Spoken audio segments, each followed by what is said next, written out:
Welcome one and all back to my YouTube channel. I am Nexus Weathers, and today I will be bringing you What If Naruto and Minato Switched Places Part 4. So glad to be back on schedule.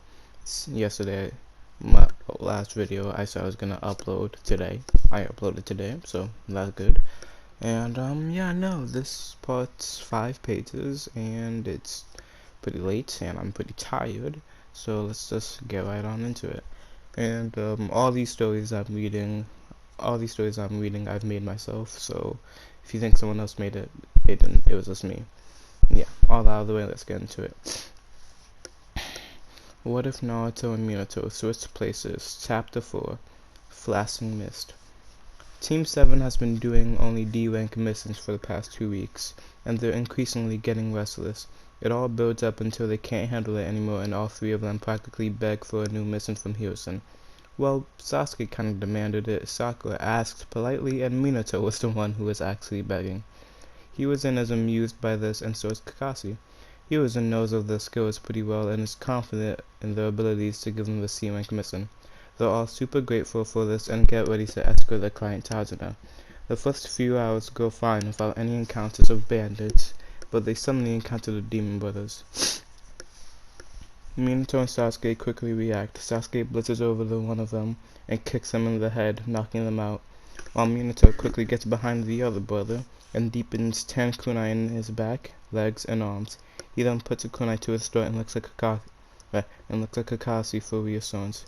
Kakashi holds his hand up and says, "Not yet." He then goes over and asks the brother some questions, and the brother explains everything out of fear of death. Kakashi merely nods and gives Minato an okay nod. Minato then slits his throat without hesitation. Sakura and Sasuke were shocked that Minato could be so ruthless. Minato then casually starts walking off in the direction they were heading. Kakashi asks Tajin to explain the true danger of the mission as they were moving forward, and when he asked the team if they wanted to turn back, it was a unanimous no. About 5 or so minutes later, Kakashi and Minato suddenly sense something heading towards them at high speeds. They both yell, "Duck!"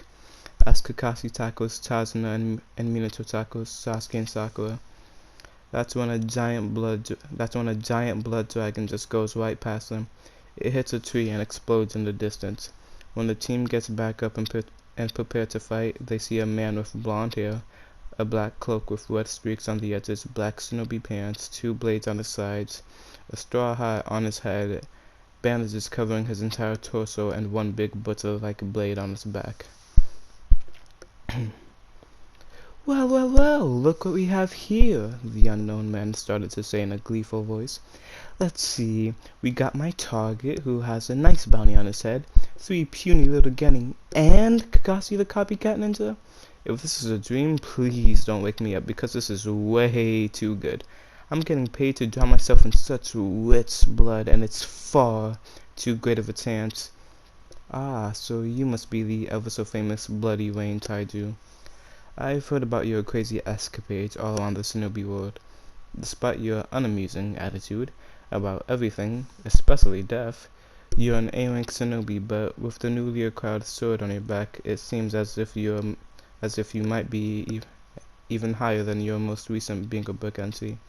I assume you stole it from its rightful owner, Zabuza Momochi? Kakashi asks. You betcha! I stole this bad boy right here under his nose, and by the time he was able to react, I impaled the bastard, the newly named Taiju exclaims hysterically. And since I've stolen from one A-rank ninja, I might as well steal from another, no? That makes sense to me. So, after I'm done bathing in your blood, I'll be happily taking that. Taiju was about to say how he'd take Kakashi's Sharingan, but was cut off by Minato appearing behind him and slamming 2 Rasengans into the executioner's blade, which was on his back. This breaks the sword and sends Taiju flying hundreds of feet ahead of him, and because of the broken giant sword on his back, he gets stabbed by it himself, which does even more damage to him. Taiju then quickly lands on his feet, cackling with glowing red eyes. Well, would you look at that! One of your little Genin actually struck me! Now isn't that something? He screams out as blood is just pouring out of his back. The blood is somehow being directed to the broken blade, and it's healing it rather quickly due to the blade's ability to heal when blood is formed on it, when blood gets on it. The blade is then brought towards Taiju's hands, and as he grins wickedly and charges at the team, Kakashi pulls out a kunai and charges right back at him. The two clash, a giant blade versus small knife. Whoa, pause. But despite the size difference, they were equally matched. They strike the blades against each other multiple times and continue to clash again and again. This goes on for about 5 minutes before they both jump back and go through hand signs. Water style, water dragon jutsu, blood dragon! The two dragons clash, canceling each other out. This creates a smoke screen that both combatants can see through pretty easily. They then go back at it with classes of their weapons.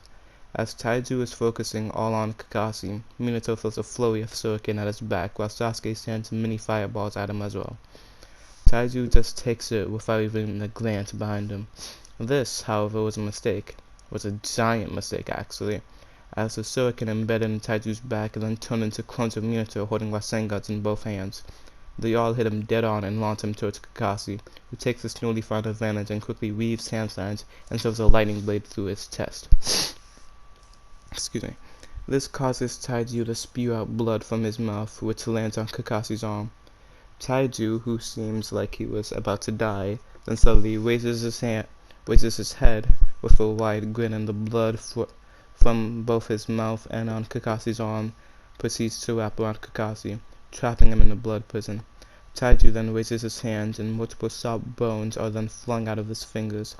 Minato parries all of them and sends his own kunai to Taiju. He then uses Shuriken style Jutsu, and the four kunai then become 40.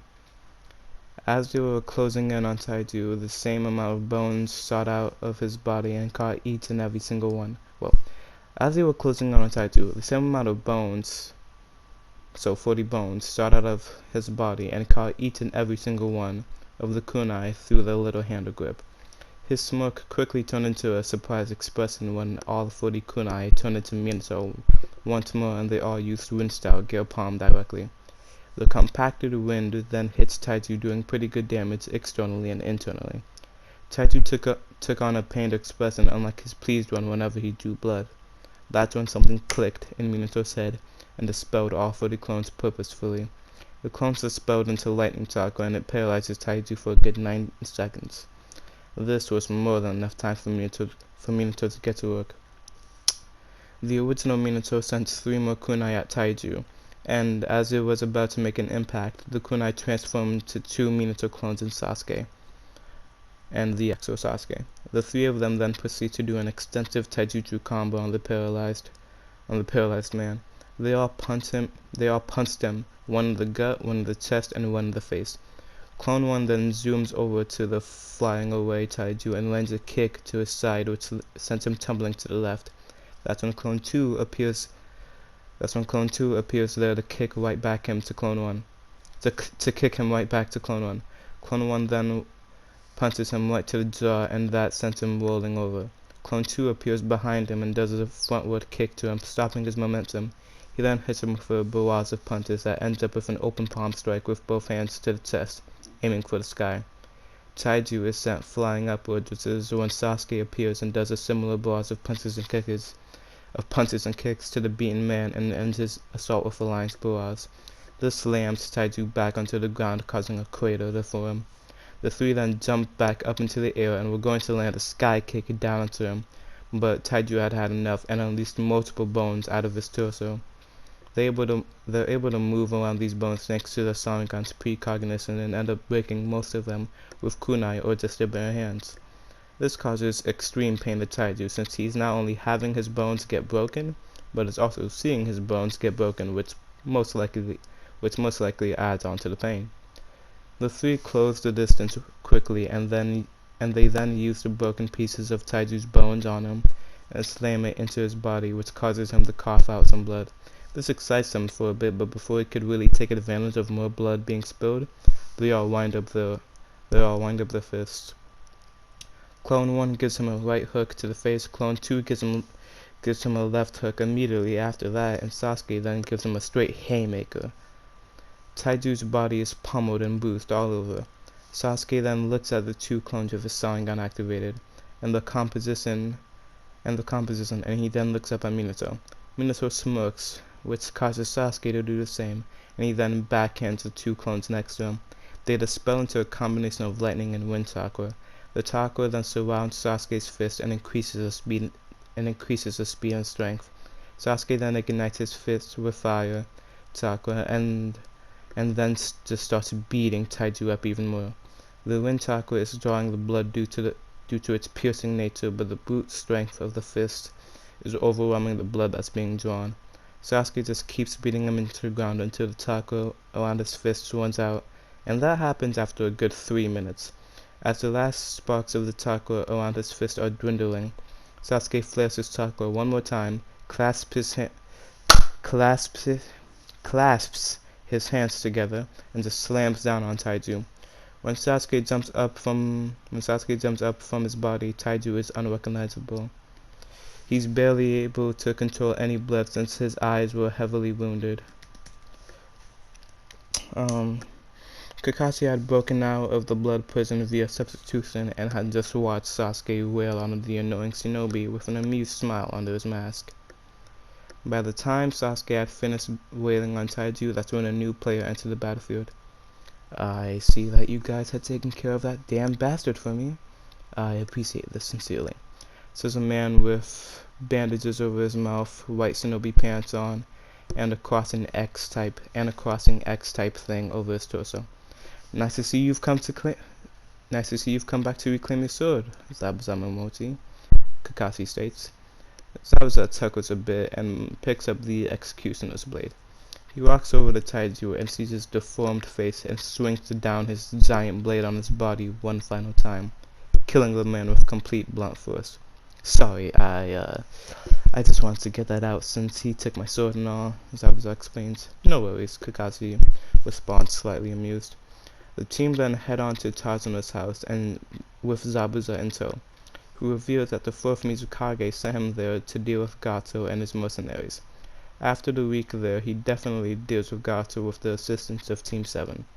After the bridge is finished, Tazuna properly names it the Great Sharingan Bridge, thanks to the help of the 3 Sharingan users. Kakashi performs the little healing jutsu he knows onto Taiju's corpse every day of the week for hours so his body can be properly tested on when he brings the body back to the leaf. End of chapter 4. Now, as you can clearly see, just like my Ichiba and Kurama order, Zabuza isn't the antagonist for the Land of Waves arc. Why? Okay, so here's the thing. In this what if, right, Obito, excuse me. Ooh, that was like an 8, excuse me. Damn, that was a good one. But anyways, in this what if, Obito never goes bad, right? Naruto is there to save him due to his Sadokon Jutsu. So Obito remains a Konoha ninja. And because Obito remains a Konoha ninja and is still like a good guy, he never puts Yagura under his genjutsu, under his control. And because Yagura is never under his control, Yagura remains like a good guy, you know. He doesn't like make the bloody mist. Well, the bloody mist. The mist is still kind of crazy due to all the weird clans there, but they're not Yagura is nowhere near as ruthless, if he's ruthless at all. And the village just has a like overall general better vibe. And because Yagura isn't as ruthless, Zabuza doesn't try to assassinate him and go rogue. And because Zabuza doesn't try to assassinate him and go rogue, Zabuza remains a member of the Mist Village. And so, because of that happening, I just made up my own character, Taiju, as you can see, Taiju, Taiju. Made up my own character, and he has unique abilities that I plan on using later on in the story. Now, in case you couldn't tell, his parents were from, well, one of his parents is from the Kagyu clan, the other was from the Chinoke clan. Now, you should know the Kagyu clan, like, that was Kimimao's clan that allowed a specific user to, protrude their bones out of the bodies and use as weapons. Yeah, that was pretty cool. and the Tinoki clan are the owners of the Sharingan, the other red eye. If you don't know what the Ketsu... I just said Sharingan, sorry. I meant Ketsuryugan. I just said Sharingan, I meant Ketsuryugan. The Tinoki clan are the owners of the Ketsuryugan, the other red eye. The Ketsuryugan allows the users to control blood and iron and stuff like that. So basically they become Scarlet from Mortal Kombat and Bloodbenders from Avatar. So as you can see, I implemented both of those attributes into Taiju, and I made him kind of blood crazy, kind of like Hidan. Him and Hidan would get along very well, and yeah, the Ketsuryugan can also cast a powerful Genjutsu, which Taijutsu was able to do, but he didn't do it for two reasons. One's an in-character, one's like a story reason, one's like an real life reason. The real life reason is that I forgot it could do that until halfway through. I was just like, oh, the winning, so I'm just like not gonna do that. And the story reason is that Taiju is just like so bloodthirsty and he's not that competent, you know. So he's able to do a Genjutsu, but he never thinks of it. And when he thinks of it, when he thinks of using the Genjutsu, it's at the wrong times and stuff, and he seems it unnecessary. So yeah, that's why he wouldn't use the Genjutsu. And yeah, Taizu's abilities are going to become useful later on. Now you may be wondering that since Zabuza never went rogue, what happened to Haku? Haku's probably dead. Unless, I don't plan on bringing Haku into the story, so Haku, he's sadly dead. Yeah, without Zabuza there to bring Haku, to take Haku under his wing, yeah, Haku dies, sadly. But yeah, no, that's it. I explained Zabuza's absence. I explained Taiju's existence, and how Taiju got the Executioner's blade from Zabuza. Well, he just like sneaked him. It was like a surprise. Like Zabuza wasn't expecting it. He was about to go to sleep, and then Taiju just came out, just like stole his blade. Zabuza was about to like kill him. Then Taiju just impaled him with a bone. And Zabuza was like, bleh. And then yeah. Okay, with all that being said, I think for all that being said, I think that wraps up this video. If you made it this far, thank you, I appreciate it. If you made it this far into the video, either you really don't like me or you really like me. So if you really don't like me, thank you for watching my video all the way through. And if you really like me, show me that you like me by hitting that like button. That's a lot of likes. And I hope this video gets a lot of likes. You see, I am on point with the correlations today. But yeah, no, until next time, Nexus out.